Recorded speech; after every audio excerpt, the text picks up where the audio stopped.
ক্বালু কাযালিকি ক্বালা রাব্বুক। মেহমানগণ বললেন, ব্যাপারটা এমনই, আমরা সাধারণ কোনো মেহমান না, আমরা আল্লাহর পক্ষ থেকে প্রেরিত ফেরেশতা।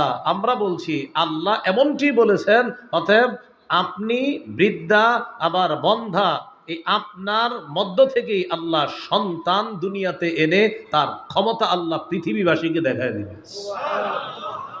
এমনটি হবে। ইন্নাহু হুয়াল হাকীমুল আলীম। নিশ্চয়ই তিনি মহাপ্রজ্ঞাময়, মহাজ্ঞানী।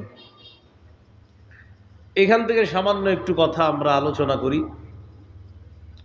বন্দা হোক, বৃদ্ধা হোক, আল্লাহ যদি চান সেখান থেকে সন্তান আসবে।